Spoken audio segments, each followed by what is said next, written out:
उन्होंने लीडरान के साथ साथ मालेगांव शहर के मर्दों को भी चूड़ी पहना दी है। तो आज मैं शासन प्रशासन को यह बताना चाहती हूँ कि चूड़ी पहनने वाली खवातीन यहाँ आई है जो मर्दों की तरह तुम्हारा मुकाबला कर रही है। अभी तुम जिनको चूड़ी पहनाने की बात करते थे उनकी हिम्मत तो तुमने देखी ही नहीं। जो चूड़ी पहन के आई है उनका मुकाबला करो, ये समझ लो। नेहा साहब हमेशा कहा करते थे कि मेरे शहर की औरतें शेरनी है, शेरनी। मैंने हमेशा ये बात की है। अभी सिर्फ औरतों का तुमने गुस्सा देखा है, अगर मर्द अपने खुद पर आ जाएं तो काय के दादा वादा कोई पोता होता नहीं है यहाँ। अगर कोई दादा है तो उसके भी बाप मालेगांव शहर में सब मौजूद हैं। ये तो माओ को ही देखे हो आपने। हर वक्त ये बात होती है कि आउटर के एमएलए ने ये पुलिस वालों को डरा दिया, वो खड़ा हुआ, पुलिस वाले ऐसा कर रहे हैं वैसा कर रहे हैं। एक बात बताइए, ऐसे कौन से सुरखाब के पर लग गए हैं आउटर के एमएलए को कि वो हर चीज अपनी मनवा लेता है। मुझे एक वर्कर बोलने लगा कि आउटर का एमएलए हर चीज में मुदाखलत करता है, सेंट्रल के क्यों नहीं? मैंने कहा ये उनका ज़र्फ है। अब ये समझने की बात आपकी है कि एक एमएलए इतनी ताकत रखता है कि जो जैसा अतर हुसैन अशरफी चाचा ने कहा कि इतना ज़र्फ, इतनी ताकत वो रखता है कि अगर खाकी वालों ने खाकी को अपना मजहब बताया, वो बता के कसम खाया, उसके बावजूद उसकी ताकत, उसकी पावर के आगे वो झुक जाते हैं। तो ऐसी ताकत हमारे पास क्यों नहीं है? फिर हम क्यों ना बोले कि हम सियासी नाअहली, सियासी नुमाइंदगी की कमजोरी के शिकार। अगर हम सिर्फ पुलिस के ऊपर दोष देते हैं तो हम भी खाती हैं कि हम पुलिस पर दबाव डालने के लिए नाकाम रहे। ऐसा नहीं है कि बीजेपी शिवसेना, उस वक्त की शिवसेना अब तो टुकड़ों में बढ़ गई, वो इख्तिदार में पहली बार आई है। 1996 में भी शिवसेना बीजेपी इख्तिदार में थी, उस वक्त भी पुलिस थी। ऐसे ही मिनिस्टर वक्ती तौर पे दादा बन गए थे, लेकिन साथी निहाल अहमद यहाँ थे जो खाकी को याद दिलाते थे कि तुम्हारे क्या फराज है, तुमको क्या करना है। अगर वो अपनी राह से हटती थी पुलिस तो उनकी मरम्मत भी साथी निहाल अहमद साहब करते थे। ऐसी मरम्मत करने की ताकत तुम्हारी क्यों नहीं है? क्यों 60-60 लोग जेल में रहते हैं, तुम जवाब नहीं दे पाते? अरे जवाब, मुकाबला करना तो दूर की बात, सवाल तो करो। जीतना हारना 2 नंबर की बात है, सवाल तो करो। मसलहत सही है, मसलहत उस वक्त की जाती है जब हालात खराब होने का डर हो। जब हालात ही खराब हो गए तो काहे की मसलहत? ये बुज़दिली है, बुज़दिली। एक बाहर का एमएलए आता है और वो किला झोपड़पट्टी में आकर खड़े होकर ये बोलता है कि अगर 8 दिन के अंदर ये झोपड़पट्टी खाली नहीं हुई तो मैं बुलडोजर लेकर आऊंगा। और लोग खड़े होकर सुनते हैं।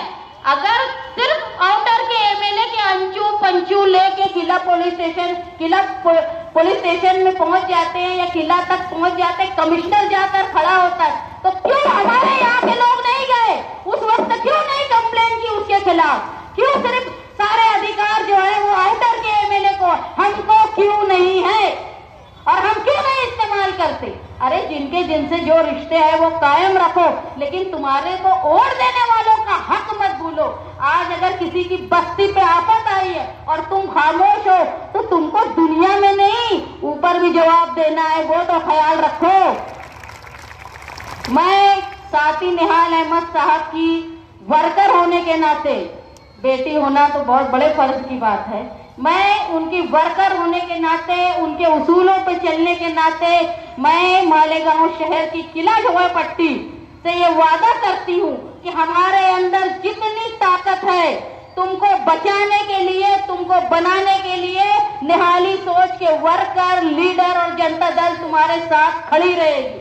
और जेल में जाने की नौबत आई ना तो तुमसे पहले किले वाले सुन लो, तुमसे पहले जनता दल और निहाली सोच के वर्कर तुमसे पहले हाजिर रहेंगे। हम लोग कहीं भी जेल में जाने के डर से इधर उधर से भागते नहीं है, मर्दों के जैसा जाते। अरे औरतें भी तैयार है मर्दों के जैसा जाने के लिए।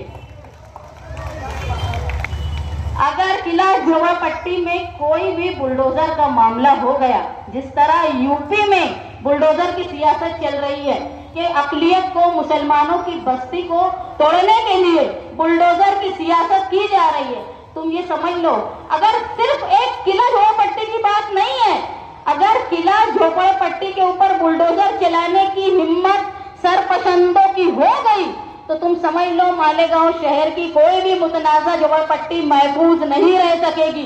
ना वो हकीम नगर, ना वो शब्बीर नगर, ना वो निहाल नगर, ना ही बाकी सारे नए लोग। मालेगांव शहर में सिर्फ एक साथी निहाल अहमद लीडर थे जिन्होंने बाहर से आए हुए लोगों को बसाया, उनका घर बनाया, बल्कि कानूनी मालिक भी उनको उनका घर का बनाया और किसी एमएलए की छाती नहीं है। अरे छाती बनाने की क्या, तोड़ने वालों का जवाब देने की भी छाती नहीं। मुझे कुछ लोग बोल रहे थे कि तुम्हारे प्रोग्राम को किसने हिमायत दी, किसी ने हिमायत नहीं दी, कौन आ रहा है कौन नहीं आ रहा है, सारा ठेका जनता दल ने लेकर रखा है क्या? हर प्रोग्राम, हर जुल्म के खिलाफ आवाज मालेगांव शहर में जनता दल ही उठाती। मैं मुसलसल सुन रही थी उनकी बात वर्कर की और कोई जवाब नहीं दे रही थी, वो बार बार बोल रहे थे। मैं बोली हमारा प्रोग्राम तो बहुत छोटा है, अगर हमारे प्रोग्राम में कोई शिरकत करता है या नहीं करता है ये उसके ज़मीर की आवाज पर निर्भर है। अरे जब आहनत रसूल का मामला आया तो शहर के लीडरान वहां नहीं आए पुलिस के डर से, तो हमारा मामूली प्रोग्राम की क्या हैसियत, ये समझ लो तुम। जब आहनत रसूल का मामला आया तो तब भी डर गए थे लोग। इसी जगह पर कौन मौजूद था कौन नहीं मौजूद था, मैं तो पहले भी ये सवाल करती थी क्यों नहीं आए थे। क्या उनको मालूम था केस होने वाला है? उनको मालूम था कि यहाँ के लोग जो है वो जेल में जाने वाले हैं। यहाँ हमारा जो धरना है वो फिरका परस्ती के खिलाफ, किला झोपड़पट्टी में जो हिम्मत की गई बाहर के लोगों के, उनके खिलाफ, मालेगांव शहर में एमएसडी कॉलेज में जो वाकया हुआ उसके खिलाफ, मालेगांव शहर में रमजानुल मुबारक के वक्त एक लीडर की औलाद सरपसंदों को लाती है, मस्जिदों के सामने डीजे बजाती है, गाना गाती है, ढोल बजाती है और हम मसलियत से खामोश रहते हैं। उसका जवाब देने के साथ साथ जो हिंदुस्तान में दस्तूर में हमसे आज़ादी के वक्त मुसलमानों से और तमाम मजहब से ये वादा किया गया था कि तुम हिंदुस्तान में रहने वाले अगर अपनी जात के मुताबिक ही आप लोग अपनी शादी, ब्याह, तलाक, ये सारे हिस्से बांटे के सारे फैसले जो है वो शरई तौर पे हमारा फैसला होगा। पुलिस डिपार्टमेंट को बता दूं कि ये धरना हम सिंबॉलिक दे रहे हैं। जो गढ़ की यात्रा से शुरू होते हुए एमएसडी कॉलेज हिंदू आक्रोश मोर्चे तक बात आई, ये सिंबॉलिक धरना है। अगर अब भी फिरका परस्तों को रोका नहीं गया तो हमने इस बार तो गांधी के चरखे को हथियार बनाया, मगर गांधी लाठी लेकर भी चलते थे। मोर्चा लाठी के साथ निकलेगा अगर फिरका परस्तों को कंट्रोल नहीं किया गया, उन पे कार्रवाई नहीं की गई तो। जब तक कोई कुछ बोल नहीं रहा है, डिपार्टमेंट मुसलसल छूट देता जा रहा है, मुसलसल छूट देता जा रहा है।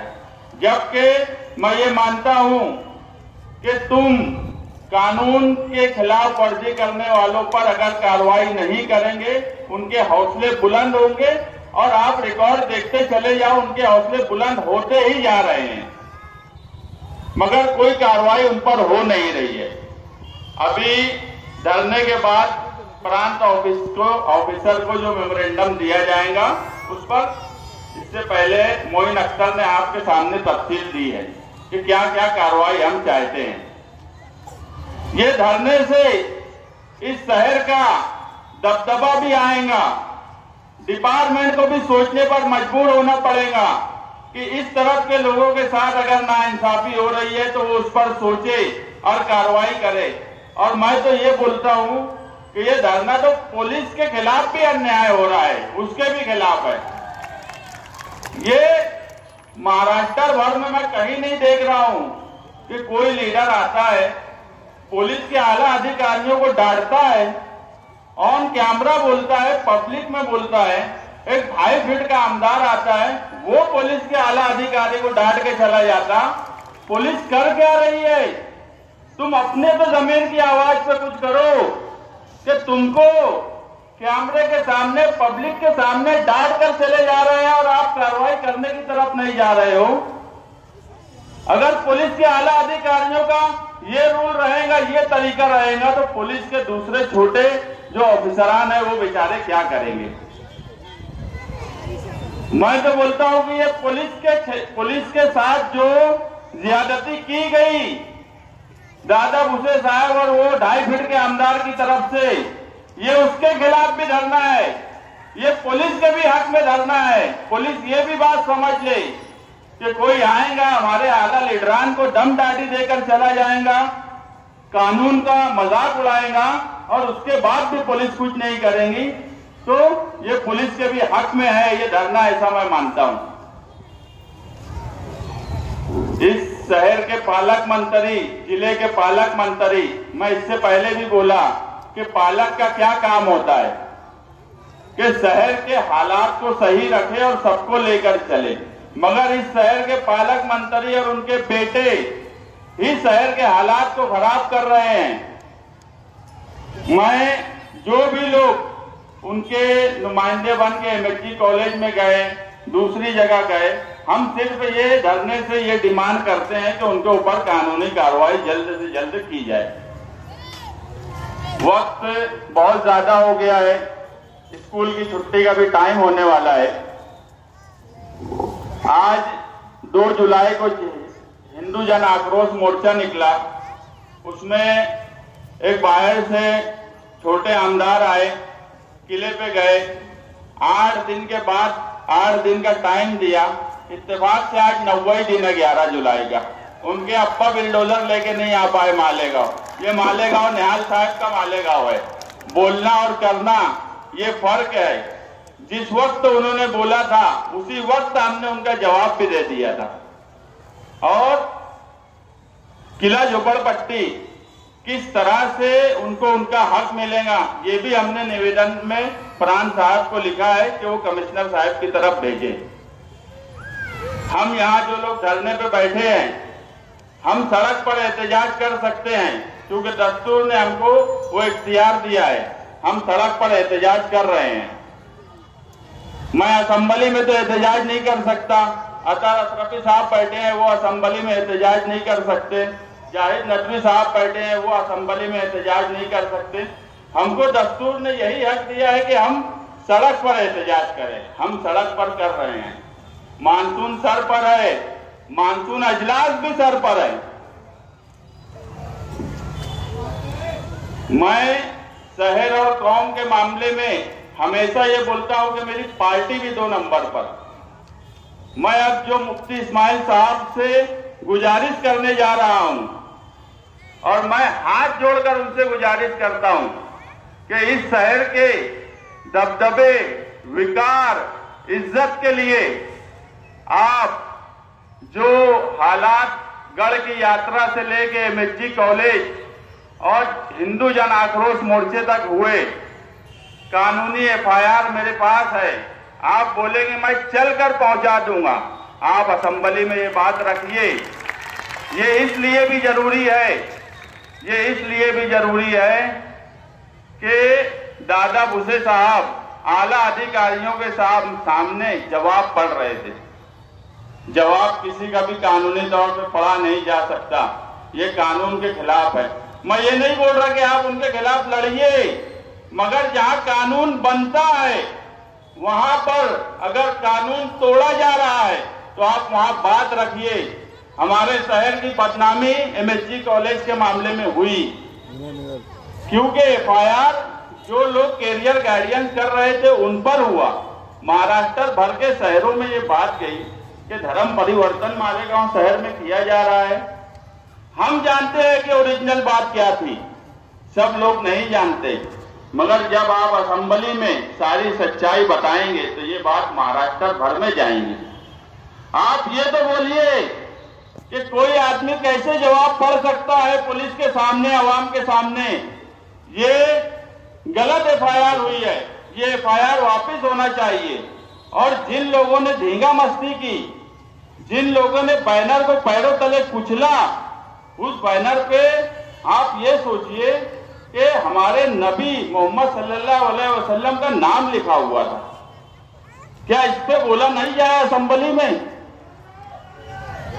मैं आपसे गुजारिश करता हूं कि आप वहां अपनी बात रखिए, कानून के दायरे में रखिए। जो एफआईआर हुई उस पर बात रखिए। जो किले का मामला है उसमें हाईकोर्ट जाने की जरूरत नहीं है।